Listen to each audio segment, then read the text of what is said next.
Estamos no Conecta, Processo Penal em Debate, um podcast que trata de temas contemporâneos de direito processual penal. Sou Nereu Giacomoli, professor da PUC do Rio Grande do Sul e advogado. Comigo, Marcos Eberhard, advogado e também professor na PUC do Rio Grande do Sul. Este é o episódio número 67, intitulado Visual Law na Prática Penal. Conosco, o professor Bernardo de Azevedo, que é mestre em Ciências Criminais pela PUC, fundador do canal Ciências Criminais e professor da pós-graduação da Fevale e da Universidade de Caxias do Sul.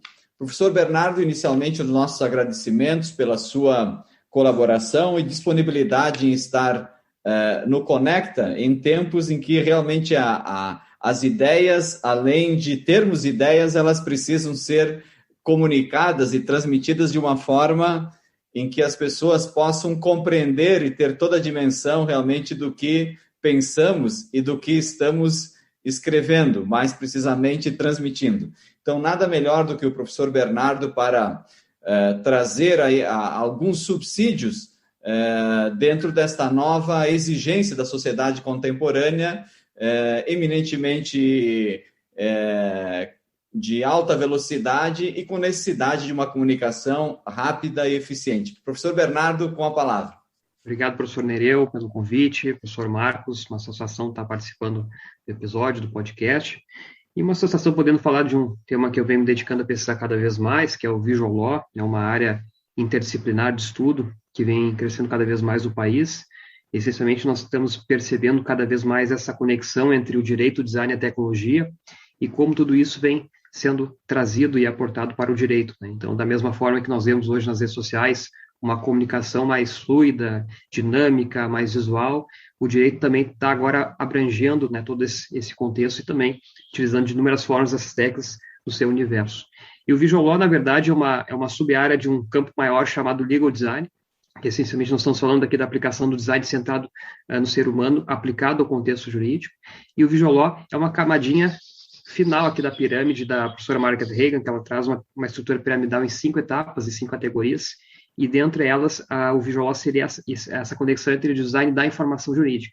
Então, quando a gente fala em Legal Design, nós estamos falando de uma abrangência maior, N possibilidades, várias abrangências. Então, por exemplo, nós podemos falar do design de sistemas, design organizacional, design de serviços, design de produtos, e o Visual Law está conectado ao design da informação jurídica. Então, quando a gente fala em Visual Law, nós estamos falando do design para comunicar informações jurídicas com mais eficiência. Então, nós vemos hoje essas técnicas sendo aplicadas no contexto das petições, dos contratos, dos termos de uso, das políticas de privacidade, e tudo buscando, né, aprimorar cada vez mais a comunicação. No contexto da advocacia, sobretudo, nós temos visto essas técnicas sendo aplicadas para que os argumentos sejam expostos com mais clareza, com mais fluidez, com mais efetividade. Nós vemos isso no universo das petições, então hoje advogados utilizam recursos visuais para que suas petições fiquem mais claras e compreensíveis, para que seus contratos também sejam melhor compreendidos pelos clientes, e tem N possibilidade de a gente fazer isso. E justamente nesse contexto, para entender como a magistratura está enxergando esse tema, no ano passado eu coordenei uma pesquisa nacional sobre Visual Law, com o objetivo de entender como a magistratura estava enxergando essa temática. Então, eu conduzi um levantamento que contou com dezenas de pesquisadores. O nosso grupo de pesquisa se chama Visual Law, e nós fizemos um levantamento com 147 magistrados federais, né? Esse levantamento foi publicado na internet, que está disponível no site visuallaw.com.br, sob o título Elementos Visuais em Petições na Visão da Magistratura Federal. Então, essencialmente, nós indagamos aqui 147 magistrados federais, perguntando a eles e elas, né, quais são as suas impressões sobre recursos visuais em petições, porque eu já vinha percebendo isso, muitos colegas profissionais da advocacia utilizando esses recursos, mas nós não sabíamos até que ponto havia, de fato, uma receptividade em relação a esse tema. Então, esse levantamento que a gente conduziu contou com a participação de todos os estados da federação, alguns estados responderam mais, alguns menos. Nós aplicamos aqui a metodologia Survey, né, um questionário pré-formatado dos magistrados. No Rio Grande do Sul, por exemplo, nós tivemos 11 respostas, São Paulo tivemos 21, Paraná tivemos 11, e outros estados também que participaram. Sobre a faixa etária dos participantes, nós tivemos aqui uma faixa entre 36 e 45 anos, né? A maior faixa de participantes que participou, né? Então, aqui, 46% dos magistrados federais entre 36 e 45 anos. E começamos indagando alguns aspectos, né? O primeiro deles, quais são hoje os principais problemas encontrados nas petições. Então, nós elencamos, né, uma relação com vários itens, e ficou aqui sinalizado na visão da magistratura federal, a argumentação genérica, a redação prolixa, como hoje os dois principais problemas, né, encontrados nas petições. Então, a argumentação genérica com 71% e a redação prolixa com 71% também. Ambos são vistos pela magistratura federal como os grandes problemas hoje encontrados nas petições. Também nós perguntamos aos magistrados federais o que torna hoje uma petição agradável para leitura e análise, e 96% aqui dos magistrados assinalaram a redação objetiva como um fator de extrema importância. Então, a redação objetiva contribui muito para a leitura e análise da petição, somada por uma boa formatação da peça. Então, a redação objetiva, nós tivemos 96% dos magistrados que assinalaram essa opção, e a boa formatação da peça, 66%. Então, os magistrados que indicaram esses dois aspectos como algo importante. Também perguntamos aos magistrados quais são hoje os elementos visuais mais identificados, né, mais encontrados nas petições. Os fluxogramas foram apontados como os recursos mais utilizados pela advocacia, então com 46%, e perguntamos quais recursos visuais não devem ser utilizados. E aqui os magistrados assinalaram, 39% dos magistrados assinalaram os QR codes como sendo recursos visuais que não devem ser utilizados. E eles entendem, então, que dentre as várias possibilidades de recursos existentes, os QR codes são os menos favoritos, né? E a gente tem aqui algumas hipóteses para justificar esse comportamento. Uma delas está relacionada ao ambiente de insegurança, porque o magistrado precisa, no momento que ele acessa um QR Code, ele precisa sair do ambiente no qual ele está inserido, por exemplo, um EPROC, um ESAG, assim por diante.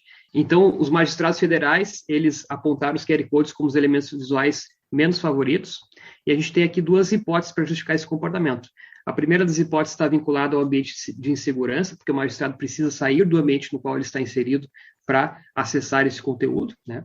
E a segunda questão está vinculada ali a ser um trabalho adicional, pois o magistrado precisa fazer uma série de etapas para acessar esse conteúdo. Então, ele precisa sacar o celular, acessar o QR Code, ir até o ambiente externo e depois retornar ao processo. Então, essa pesquisa traz considerações importantes sobre essa matéria, e o grande fechamento que nós temos aqui do levantamento, nós perguntamos se o uso de recursos visuais facilita ou dificulta a análise da petição, e 77% dos magistrados assinalaram que facilita, com uma ressalva importante, né? Desde que usados com moderação, ou seja, esses recursos, eles são muito úteis na compreensão, mas eles devem ser utilizados de forma ponderada, com moderação, com cautela, e não de forma excessiva. Nós vemos muitas vezes alguns advogados utilizando muitos recursos visuais, uma poluição visual, né, muitas informações na petição, e isso não traz necessariamente um aspecto positivo na compreensão dos magistrados. Então, essa pesquisa mostra um pouco, né, de como os magistrados estão enxergando esse tema e o potencial que existe para os advogados de aprimorarem cada vez mais a comunicação, desde que usadas as técnicas de forma adequada. Professor Bernardo, esse é o Conecta Podcast, e nós aqui no Conecta também, nós apostamos que a comunicação ela sempre pode melhorar, não é por outro motivo que a gente está aqui se comunicando por um podcast com os nossos ouvintes. E acho importante deixar claro que nós, no direito, na verdade, sofremos essa pecha no direito penal ainda, imagino que mais, sofremos essa pecha de que somos prolixos, né?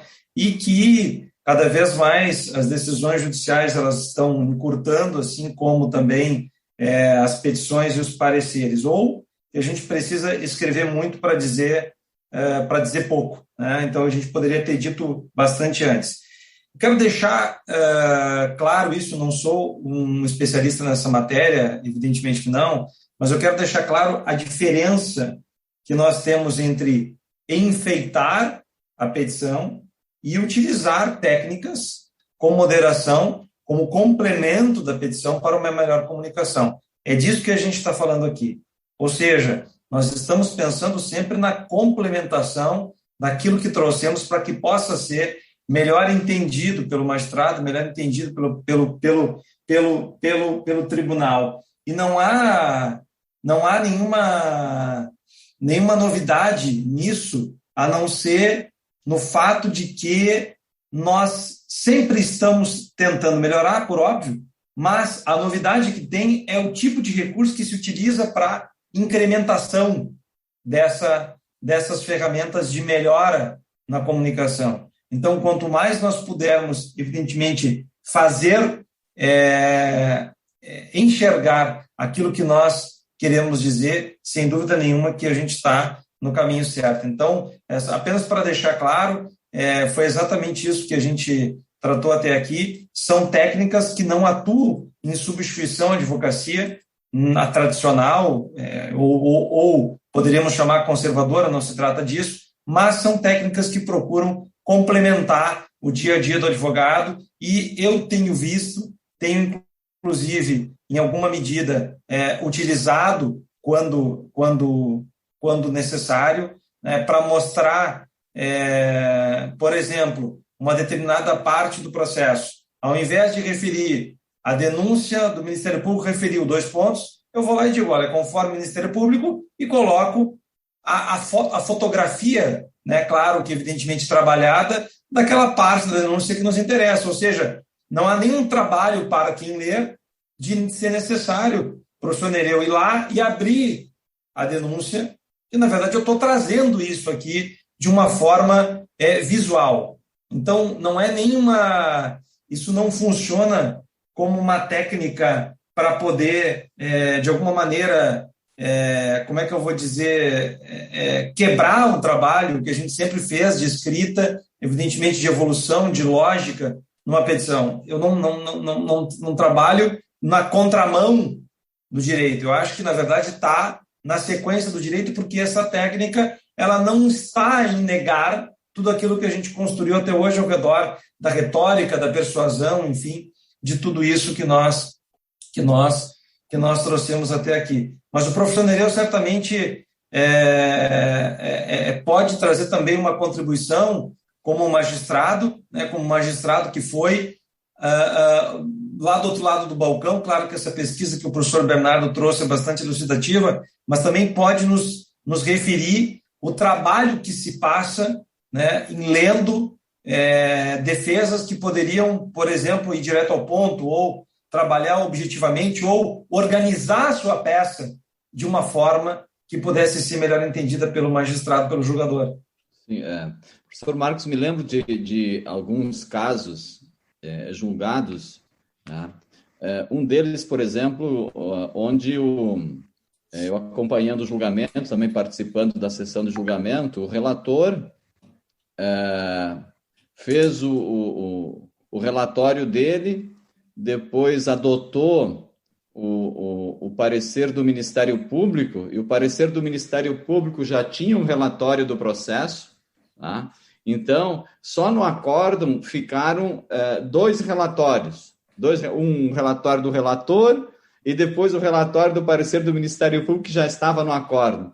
Então, ficou assim, isso uma desnecessidade, né? Então, além nos criticam muito, nós do direito, da falta de objetividade, a falta de clareza na comunicação, no sentido de que toda a cidadania possa compreender o que nós estamos escrevendo e possam compreender o que o juiz escreveu na sentença, o que os desembargadores escreveram, os ministros, no acórdão, né? Então, essas técnicas, né, podem auxiliar justamente na transmissão da ideia, na compreensão da ideia, da fundamentação, compreensão da ideia do advogado que está colocando na petição, compreensão da ideia do Ministério Público que está colocando no parecer, e a compreensão, o entendimento realmente do que o juiz, da fundamentação do juízo do acórdão, né? E é claro que essas novas técnicas podem facilitar aí, não só abreviar uma petição, né? Que hoje nós temos uma demanda processual muito intensa, né, onde é quase impossível você ler todas as folhas de um processo, quase impossível, né? Então, quanto mais objetiva a petição, tanto a petição do advogado, o parecer do Ministério Público ou o acórdão, não que isso não vá ser despido de fundamentação, evidentemente que não, mas quanto mais objetivo de comunicar realmente a essência, a ideia essencial. E essas novas técnicas podem nos auxiliar realmente a comunicar melhor esta ideia. E apenas só fazendo também um complemento, né, dentro da linha que o professor Marcos estava falando, o Visual Law não busca, né, efetivamente uma substituição, né, ele é um complemento, né, até tem alguns artigos que eu vi escritos trazendo um certo reducionismo de tudo é história em quadrinhos, né, e isso é um reducionismo em relação ao tema. Tem várias técnicas possíveis, nós podemos aplicar recursos visuais como gráficos, infográficos, fotogramas, storyboards, são as várias técnicas possíveis. Nós temos muitas possibilidades. E não se trata, sobretudo, de história em quadrinhos. A gente vê casos muito pontuais no qual houve uma aplicação de um storyboard para que os destinatários, que são pessoas, por exemplo, analfabetas, com baixa compreensão, para que eles entendam as informações pontuais, né? Mas na maioria dos casos a gente vê outros recursos visuais que são muito úteis, né? E uma petição inicial vai seguir com seus requisitos técnicos, né? Não estamos aqui propondo uma eliminação dos requisitos formais para uma admissão de uma peça, mas sim utilizar os recursos visuais de forma adequada, ponderada, para que nós tenhamos um ganho na apresentação dos argumentos de forma judicial. Maravilha. Nós estamos com o professor Bernardo de Azevedo e Souza. Esse é o episódio número 67 do Conecta Podcast, que está no ar hoje, dia 25 de agosto de 2021, às 18 horas, e está trabalhando esse tema fantástico, super interessante, da Visual Law na prática penal. O professor Bernardo de Azevedo e Souza, além de advogado, também parecerista no Brasil inteiro, é fundador do importante canal de comunicação, canal Ciências Criminais, e é professor do Programa de Pós-Graduação em Direito da Universidade Fevale, assim como também da UX em Caxias do Sul. Esse foi o episódio 67 do Conecta Podcast, com Nereu Giacomoli e Marcos Eberhardt.